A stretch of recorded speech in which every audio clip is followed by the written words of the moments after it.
Salam damai sejahtera di dalam nama Tuhan Yesus Kristus. Selamat Hari Pentakosta untuk saudara sekalian dimanapun saudara berada. Hari ini adalah hari bagi orang Kristen untuk mengingat kembali Roh Kudus dicurahkan. Bapa di dalam nama Tuhan Yesus mengutus Roh Kudus, mencurahkan karyanya dinyatakan di dalam diri kehidupan orang Kristen. Sebelum kita bersama merenungkan peristiwa pada hari Pentakosta dari Kisah Para Rasul pasal 2 ayat 1 sampai 13. Saya mengajak saudara sekalian yang mengikuti live ini untuk bersama berdoa. Mari kita berdoa. Bapa di dalam Kristus, kami mau membaca firman Tuhan yang mengisahkan tentang peristiwa yang kami nantikan, yaitu pencurahan Roh Kudus yang sudah terjadi 2000 tahun yang lalu, yang kami ingat sebagai keberlanjutan dari karya Kristus di dalam kehidupan bergereja dan orang Kristen dari zaman ke zaman. Kiranya Tuhan pimpin supaya firman dapat kami mengerti dan hamba-Mu dapat menjelaskan dengan baik. Terima kasih Bapa, dalam Kristus kami berdoa. Amin. Saya akan mengajak Ibu Bapak Saudara untuk membaca firman Tuhan dari Kisah Para Rasul pasal 2 ayat 1 sampai 13. Demikianlah firman Tuhan. Ketika tiba hari Pentakosta, mereka semua berkumpul di satu tempat. Tiba-tiba terdengarlah bunyi dari langit seperti tiupan angin keras yang memenuhi seluruh rumah tempat mereka duduk. Tampaklah kepada mereka lidah-lidah seperti lidah api yang bertebaran dan hinggap pada mereka masing-masing. Lalu mereka semua dipenuhi dengan Roh Kudus dan mulai berbicara dalam bahasa-bahasa lain, seperti yang diberikan oleh Roh itu kepada mereka untuk dikatakan. Waktu itu di Yerusalem tinggal orang-orang Yahudi yang saleh dari segala bangsa di bawah kolong langit. Ketika terdengar bunyi itu, berkerumunlah orang banyak. Mereka terkejut karena mereka masing-masing mendengar orang-orang percaya itu berbicara dalam bahasa mereka sendiri. Mereka tercengang-cengang dan heran, lalu berkata, "Bukankah mereka semua yang berbicara itu orang Galilea? Bagaimana mungkin kita masing-masing mendengar mereka berbicara dalam bahasa kita sendiri, yaitu bahasa tempat kita dilahirkan? Kita orang Partia, Media, Elam, penduduk Mesopotamia, Yudea dan Kapodokia, Pontus dan Asia, Frigia dan Pamfilia, Mesir dan daerah-daerah Libya, yang berdekatan dengan Kirene, pendatang-pendatang dari Roma. Baik orang Yahudi maupun penganut agama Yahudi, orang Kreta dan orang Arab, kita mendengar mereka berbicara dalam bahasa kita sendiri tentang perbuatan-perbuatan besar yang dilakukan Allah. Mereka semua tercengang-cengang dan sangat termangu-mangu sambil berkata, seorang kepada yang lain, apa artinya ini? Namun yang lain menyindir, mereka sedang mabuk oleh anggur manis. Berbahagialah kita yang menyimpan firman, mengertinya dan menjadi pelaku firman Tuhan. Saudara yang kekasih di dalam Kristus, peristiwa pada hari Pentakosta ini hanya satu kali dan tidak terulang lagi. Sama seperti peristiwa kelahiran Yesus yang inkarnasi, itu satu kali. Kematian Yesus di atas kayu salib, itu satu kali. Demikian juga kebangkitannya dan kenaikannya. Walaupun hanya satu kali, tetapi kita sebagai orang Kristen mengingatnya dan merayakannya. Ini menjadi hal yang perlu dan penting. Kita perlu dan penting mengingat dan merayakan hari-hari penting di dalam perjalanan pelayanan Kristus untuk menerapkan karya penebusannya bagi umatnya. Demikian juga hari Pentakosta. Bagi orang Israel, bagi orang Yahudi, hari Pentakosta merupakan hari yang penting. Mereka mengingatnya sehingga mereka datang dari berbagai tempat di mana mereka harus datang ke Yerusalem untuk mengingat merayakan hari Pentakosta, 50 hari setelah hari di mana tentu Paskah sudah dilaksanakan. Karena itu, saudara yang kekasih dalam Kristus, pada momen itu menjadi momen yang penting juga bagi orang Kristen. Mengapa? Karena Tuhan yang sudah berjanji menyatakan bahwa aku pergi ke rumah Bapa, aku duduk di sebelah kanan Allah Bapa, dan mengutus Roh Kudus pribadi ketiga yang akan melanjutkan pelayanan karya penebusan dan menerapkan penebusan itu bagi orang Kristen sepanjang zaman di segala tempat. Itulah sebabnya kita sebagai orang Kristen mengingat hari Pentakosta bukan hanya mengikuti tradisi Israel atau Yahudi, tetapi lebih daripada itu mengingat bahwa Tuhan yang berjanji adalah Tuhan yang memenuhi janjinya. Dan itu sudah dilaksanakan pada hari Pentakosta 2000 tahun yang lalu. Dan pada hari itu kita bisa mengetahuinya dari firman Tuhan yang tertulis, yang ditulis oleh Lukas, seorang penulis Alkitab yang dipenuhi Roh Kudus dan dipimpin Roh Kudus, sehingga firman ini memang ditulis oleh Roh Kudus melalui Lukas, dan Lukas menuliskannya dengan penuh otoritas yang datangnya dari Tuhan. Pada hari Pentakosta dari pasal kedua ini memberikan penegasan bahwa memang pada hari itu umat orang percaya yang dimaksud adalah orang-orang yang percaya dari keyakinan Israel atau Yahudi. Mereka datang ke Yerusalem. Lebih dari 3.000 orang yang datang untuk merayakan hari Pentakosta. Tetapi apa yang sedang terjadi pada hari Pentakosta tersebut? Ini adalah peristiwa yang tidak berulang, tidak terjadi lagi, tetapi pengingatan ini, otoritas yang ada di dalam dan melaluinya, terus terdistribusi, menyebar ke seluruh dunia. Apa yang dilakukan oleh Roh Kudus di dalam hari Pentakosta? Kita tahu Roh Kudus adalah pribadi ketiga yang setara sehakikat dengan Bapa dan Anak Tuhan Yesus Kristus. Tiga pribadi ini esa adanya, kealahannya, naturnya, atributnya, ketetapannya. Roh Kudus juga turut di dalam karya penciptaan, pemeliharaan, dan yang memberi hidup, dan yang memberikan inspirasi kepada para penulis Alkitab, baik kitab-kitab Perjanjian Lama maupun kitab-kitab Perjanjian Baru. Dan pada hari Pentakosta merupakan satu pernyataan yang jelas, yang tegas, bahwa memang Roh Kudus dicurahkan. Ini bukan berarti Roh Kudus sebelumnya tidak ada, ini bukan berarti Roh Kudus tidak aktif sebelumnya. Tentu ini seperti Kristus, anak Allah yang tunggal yang inkarnasi. Bukan berarti Sang Anak, Tuhan Yesus Kristus sebelumnya tidak ada.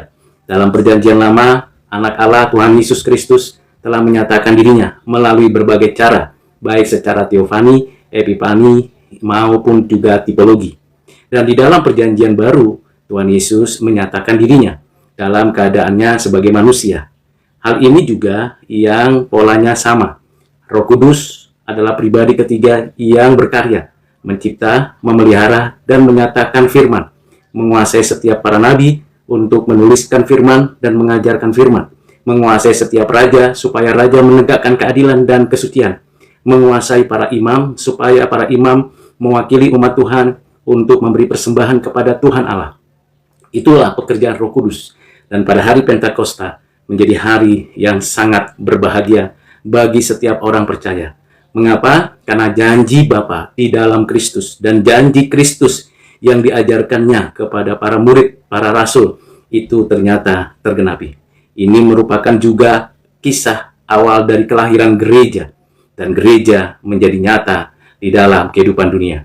Tidak ada seorang pun yang dapat meruntuhkan gereja.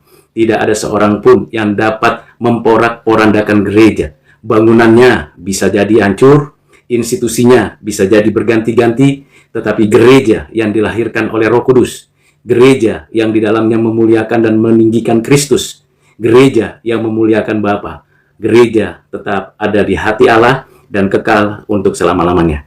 Memang Roh Kudus dicurahkan hanya untuk orang-orang pilihan, bukan untuk semua orang. Semua orang bisa membaca Alkitab, bisa menafsir, tetapi tidak semua orang mendapatkan hikmat dari Roh Kudus ketika membaca mengerti dan menjadi pelaku firman Tuhan. Saudara yang kekasih di dalam Kristus, saya akan mencoba untuk memahami bagian-bagian ini untuk menjelaskan kembali secara lengkap, perlahan, namun juga memberikan teguran, koreksi, dan juga kebaharuan pemikiran. Pada hari Pentakosta, hari di mana mereka semua berkumpul di satu tempat, yaitu di satu rumah yang besar. Tentu ini menjadi hal yang sangat unik. Mereka sudah sepakat, mereka sudah ada tempat tujuan, mereka bersama-sama di sana di kota Yerusalem. Siapakah mereka? Mereka adalah orang-orang yang disebut orang-orang yang saleh dari segala bangsa di bawah kolong langit. Itu tertulis di ayat yang kelima Kisah Para Rasul pasal 2. Dan mereka yang dari luar itu, orang-orang percaya yang saleh itu, ternyata dilahirkannya dari berbagai tempat dengan budaya, bahasa, kebiasaan yang beragam. Kira-kira ada 16 tempat di mana mereka berasal untuk datang ke Yerusalem. Itu dapat dibaca dari Kisah Para Rasul pasal 2 ayat 9 sampai dengan ayat yang ke-11. Jadi ke 3.000 lebih orang itu datang ke rumahnya besar, mungkin bisa sampai ke luar rumah, tetapi mereka datang untuk merayakan kemenangan, sukacita, kebahagiaan, dan damai sejahtera. Mereka datang untuk memuji Allah yang besar, meninggikan nama Yahweh, dan sungguh-sungguh menyatakan keagungan besar. Tetapi pada waktu mereka seperti tahun-tahun sebelumnya, yang mereka biasa layani, yang mereka biasa hadapi pada hari Pentakosta, hari itu adalah peristiwa yang tidak pernah terjadi sebelumnya dan tidak terulang lagi sesudahnya. Itulah hari di mana Roh Kudus menyatakan diri. Di dalam ayat 2 dituliskan, tiba-tiba terdengarlah bunyi dari langit. Bunyi dari langit seperti tiupan angin keras yang memenuhi seluruh bumi tempat mereka duduk. Jadi mereka sedang duduk, memuji Tuhan, mereka sedang menengadah ke langit, mereka sedang bersandar kepada Tuhan, mereka sedang berbicara satu sama lain, bersekutu, memuliakan Tuhan. Tetapi pada momen itu, hal yang sangat tidak mereka duga, yaitu Roh Kudus menyatakan diri melalui kuasanya, kekuatannya, otoritasnya. Apa yang mereka dengar? Bunyi yang sangat keras dari langit, seperti angin. Ini menggambarkan suatu kekuatan supranatural yang bukan mendadak, begitu saja terjadi, atau ini kebetulan saja. Ini bukan halusinasi atau ilusi, ini juga bukan imajinasi, tetapi ini fakta. Ribuan orang menyaksikan dan ribuan orang mendengarkan, memberikan kepada kita gambaran bahwa memang Allah yang menyatakan dirinya. Di ayat 3, tampaklah kepada mereka lidah-lidah seperti lidah api yang bertebaran dan hinggap pada mereka masing-masing. Hinggap pada mereka masing-masing. Jadi bukan pada 1-2 orang saja. Jadi ini untuk menggambarkan bahwa lidah api itu untuk menunjukkan bahwa orang-orang tersebut orang-orang pilihan. Orang-orang yang ditentukan dari semula. Orang-orang yang mendapatkan pengurapan dari Roh Kudus. Pada momen itu, mereka menerima kuasa dari Roh Kudus. Untuk apa? Untuk menjadi saksi Kristus. Seperti yang Tuhan Yesus katakan sebelum ia naik, ia mengatakan kamu akan dipenuhi oleh kuasa Roh Kudus untuk menjadi saksi Kristus, saksiku. Dari Yerusalem, Yudea, Samaria, sampai ke ujung bumi. Dipenuhi dengan Roh Kudus, dinyatakan dengan adanya lidah-lidah api, dan mereka semuanya dipenuhi Roh Kudus. Dipenuhi Roh Kudus merupakan sebuah pengharapan dari orang Kristen. Bagaimana bisa seseorang bisa dipenuhi Roh Kudus? Tentu mesti dipenuhi oleh firman Tuhan. Tentu mesti di dalam Kristus. Tentu sudah menikmati persekutuan dan kesatuan dengan Kristus. Orang-orang yang disatukan dengan Kristus, orang-orang yang hidup di dalam Kristus, yang mengalami pembenaran dan proses pengudusan, yang menikmati persekutuan yang baru dengan Allah Bapa, orang-orang tersebut, saya dan saudara yang percaya, mengalami kepenuhan Roh Kudus. Kepenuhan Roh Kudus berarti kepenuhan firman Tuhan. Saya dan saudara bukan hanya membaca Alkitab, bukan hanya menghafal ayat-ayat, bukan hanya mengajarkan doktrin dan dogma, tapi kepenuhan Roh Kudus berarti saya dan saudara hidup dan sepenuhnya di dalam kebenaran firman. Firman Tuhan bukan hanya dilafalkan, bukan hanya dicetuskan keluar, tapi dilakukan. Itulah orang-orang yang dipenuhi Roh Kudus. Di ayat 4 dijelaskan mereka dipenuhi semuanya. Tidak satu orang pun yang tidak dipenuhi Roh Kudus pada momen itu. Jadi saya dan saudara sungguh bersyukur karena hanya Alkitab sajalah firman Tuhan. Di luar Alkitab bukan firman Tuhan. Ada tradisi, ada ritual, ada tulisan manusia. Bisa kita baca, tetapi itu bukan karya Roh Kudus, bukanlah firman Tuhan. Dan mereka yang dipenuhi Roh Kudus, mereka berbicara dalam bahasa yang diberikan oleh Roh Kudus. Ini menjadi hal penting. Menjadikan mereka mengerti bahasa yang diberikan oleh Roh Kudus. Jadi bukan permintaan, berikanlah aku bahasa ini dan bahasa itu. Tidak. Roh Kudus yang diberikan, yang dicurahkan kepada kita, Roh Kudus itu juga yang memberikan bahasa lain. Bahasa yang sungguh mendapatkan kepada kita pengertian. Roh Kudus, Roh yang memberikan bahasa yang lain. Sehingga orang-orang lain yang di dalam Kristus mengerti tentang bagian itu. Bahasa yang lain, jadi bukan diminta, bukan dilatih. Bahasa yang lain ini sekali lagi bukan diminta, bukan dilatih, tetapi dikaruniakan oleh Roh Kudus. Ada banyak orang beragama, bahasa yang dilantunkan, diucapkan nggak dimengerti, nggak dipahami, bahkan meyakinkan bahwa itu benar, padahal palsu, padahal kita tidak tahu artinya.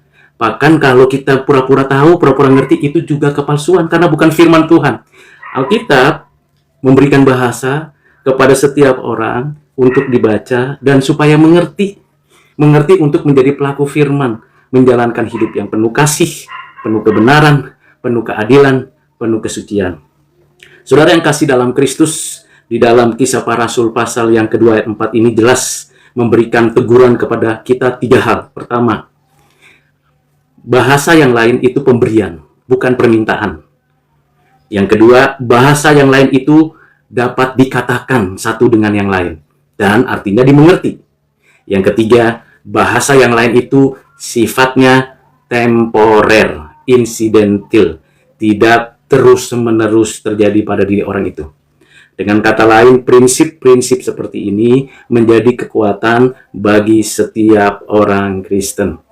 Kalau ada orang mengajarkan bahasa yang lain itu dari Roh Kudus atau diminta. Kalau diminta atau dilatih, itu bukan bahasa yang dikaruniakan Roh Kudus. Yang kedua, bahasa lain itu dipercakapkan, lalu orang lain mengerti dan memahami maksudnya, dan saling memberikan support, dukungan. Ketiga, bahasa yang lain itu sifatnya temporer dan tidak berkelanjutan.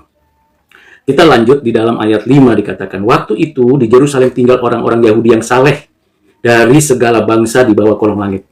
Dari orang-orang Yahudi yang saleh. Jadi banyak orang yang tidak saleh tentunya. Ada banyak orang saleh di seluruh bumi, tapi tidak semua orang saleh. Orang saleh itu hidup kudus, bukan hidup kudis. Hidup kudus dikhususkan untuk Tuhan. Hidup kudus adalah hidup yang berkata-kata, menjelaskan kebenaran, dan menegakkan keadilan. Itu orang yang hidup kudus. Tetapi orang-orang yang cemar, orang-orang yang najis, orang-orang kafir, para penyembah berhala, hidupnya nggak kudus. Hidupnya tercemar. Karena mereka kafir, penyembah berhala. Mereka kafir, orang-orang yang bergaul dengan setan, dengan roh jahat. Mereka meyakini akan kebenaran yang palsu. Ini kenyataannya. Di ayat 6 dikatakan, ketika terdengar bunyi itu, berkerumunlah orang banyak. Jadi makin berkerumun orang banyak, mungkin dari luar, datang ke rumah itu, mereka terkejut. Karena mereka masing-masing mendengar orang-orang percaya itu berbicara dalam bahasa mereka sendiri. Jadi ada sesuatu keajaiban baru. Yang kedua, selain mereka mendengar suara, mereka bisa bercakap-cakap, orang lain juga terkejut. Terkejut bukan tidak mengerti bahasanya, tetapi mereka ngerti bahasa yang diucapkan oleh orang-orang yang berbicara itu. Ini keterkejutannya. Jadi kalau misalnya saya datang ke satu komunitas itu sedang berbicara, padahal saya baru datang dan berjumpa dengan komunitas itu, lalu saya terkejut. Bukan terkejut karena orang-orang itu saja berbicara dalam bahasa mereka, tetapi terkejut karena mereka yang datang itu ternyata bisa mengerti apa yang mereka bicarakan. Nah, itu adalah suatu kekuatan pencerahan pengertian dari Roh Kudus. Jadi kalau orang itu tidak mengerti bahasa itu, lalu dipercaya bahwa itu benar, itu pasti bukan dari Roh Kudus, tentu bukan dari Kristus bukan dari Bapa, itu dari roh dunia, dari kuasa kegelapan. Dari kuasa kegelapan, dari roh dunia, dari orang-orang kafir, para penyembah berhala, bahkan orang-orang yang pandai berkata-kata. Tapi kalau kita datang ke satu komunitas terkejut dan mengerti, oh maksudnya seperti ini kebenaran itu. Oh ternyata ajarannya seperti ini. Oh ternyata ini benar, ini yang adil, ini yang suci, ini yang baik. Maka orang-orang tersebut mengalami kehidupan yang baharu. Mereka tercengang-cengang. Mereka tercengang. Siapakah itu? Siapakah mereka? Mereka adalah orang-orang pilihan, orang-orang percaya. Kalau kita membaca dari pasal yang pertama, kemudian kita memperhatikan dari ayat yang sebelumnya, di dalam pasal pertama, di sana ada kurang lebih 120 orang. Jadi mereka berbicara, dipenuhi roh, lalu menyampaikan kebenaran, menyatakan keadilan, menunjukkan siapakah Yesus Kristus, dan mereka bukan mabuk, bukan kesurupan, bukan tidak sadar. Jadi para murid, para rasul yang dipenuhi Roh Kudus sadar bahwa mereka sedang berbicara tentang pribadi Yesus Kristus, mengerti orang lain bahwa apa yang disampaikan itu mereka pahami, dan mereka makin terheran-heran. Andai kata saya datang ke satu komunitas, satu tempat, lalu saya datang di sana, saya mendengar ada orang bisa berbicara dalam bahasa etnis saya, dan saya merasakan kedekatan dengan orang tersebut dan mengerti pesan yang disampaikan. Nah, ini peristiwa pada hari Pentakosta. Sekali lagi, itu tidak mungkin bisa terulang secara menyeluruh, tetapi bisa jadi terulang melalui penerjemahan-penerjemahan Alkitab, dan para misionari membacakan renungan firman, lalu orang lain dari etnis lain, dari suku bangsa lain, para misionari datang memberitakan Injil, dan di sanalah ada keterkejutan tentang pribadi dan karya Yesus Kristus. Mereka di ayat yang ke-12, mereka semua tercengang sambil termangu-mangu. Artinya mereka tahu, mereka ngerti. Lagi-lagi prinsipnya, kalau Roh Kudus dicurahkan, ada kuasa dan perbuatan ajaib dinyatakan, orang lain ngerti, paham, lalu makin dekat dan cinta Tuhan. Itulah sebabnya di ayat 11 dikatakan mereka berbicara tentang perbuatan besar yang dilakukan Allah. Perbuatan besar apa ya? Perbuatan besar apa yang dilakukan Allah? Yaitu menarik orang pilihan, menghukum orang kafir, penyembah berhala, dan orang-orang jahat, dan membawa orang-orang percaya itu kepada Allah dengan kuat kuasa Roh Kudus di dalam dan melalui Yesus Kristus. Itulah yang terjadi pada hari Pentakosta. Dan pada hari itulah para rasul berdiri, Petrus berkhotbah, dan 3.000 orang bertobat, menerima Yesus Kristus sebagai Tuhan, Juru Selamat, penebus satu-satunya. Itu bisa kita baca dalam Kisah Para Rasul, pasal yang kedua, di dalam ayat yang ke-38, dan juga di ayat 41. Saudara yang kekasih di dalam Kristus, hari Pentakosta merupakan hari yang berbahagia. Selain berdirinya gereja yang dilahirkan, yang selama ini sudah dikandung dalam perjanjian lama, lalu dilahirkan ketika Roh Kudus dicurahkan dan terus menyebar ke seluruh dunia. Gereja adalah milik Bapa. Kepalanya adalah Kristus, dan yang membidaninya adalah Roh Kudus. Sekali lagi, gereja sepanjang masa, sepanjang zaman adalah milik Allah Bapa. Dan kepala gereja ialah Yesus Kristus. Dan yang membidani gereja itu dari perjanjian lama sampai perjanjian baru, dan eksis sampai sekarang dan selamanya, itu adalah pribadi dan karya Roh Kudus. Dengan demikian, kita dipanggil, diutus untuk memberitakan pribadi karya Yesus Kristus, Raja Gereja. Mengapa para penyembah berhala, orang-orang kafir, orang-orang jahat tidak menyukai pribadi Yesus Kristus dan tidak mau mempertuhankan Yesus Kristus, bahkan tidak mau meyakini pribadi dan karya Yesus Kristus, Anak Allah yang inkarnasi, karena mereka belum dibidani, dilahirkan oleh Roh Kudus. Kalau saya dan saudara sudah dilahirkan oleh Roh Kudus, dan kita dipenuhi Roh Kudus dengan kuasa firman-Nya, dan kita menyatakan, memberitakan perbuatan-perbuatan Allah yang ajaib dari penciptaan, pemeliharaannya, penebusannya di dalam Kristus, maka kita sungguh adalah orang-orang yang sudah menyaksikan Kristus. Mari saudara, siapapun saudara yang belum di dalam Kristus, datanglah kepada Tuhan Yesus. Katakan, di sini aku Tuhan, mau terimamu sebagai Tuhan dan Juru Selamat pribadi. Di sini aku Tuhan, mau sungguh-sungguh dipenuhi oleh Roh Kudus-Mu untuk bisa berbicara kepada orang lain dan dimengerti oleh orang lain, karena saya menyatakan perbuatan-perbuatan Allah yang ajaib. Kalau saudara belum percaya, datanglah kepada Tuhan Yesus. Tuhan Yesus mengatakan, marilah kepadaku semua yang letih lesu dan berbeban berat. Aku akan memberi kelegaan kepadamu. Dan bagi mereka yang sudah percaya, saya dan saudara, mari terus perjuangkan iman kita dan jalankan kehendak Allah dengan penuh damai sejahtera, penuh sukacita, penuh kegembiraan, dan kita melakukannya dengan kebahagiaan dari Tuhan. Kiranya Tuhan menolong saya dan saudara menjadi saksi Kristus dari sini dan sampai selama-lamanya. Dimanapun saudara diutus, ketahuilah Roh Kudus memberikan kuasa, memberikan otoritas, dan tidak ada seorang pun yang dapat merebut kita dari tangannya.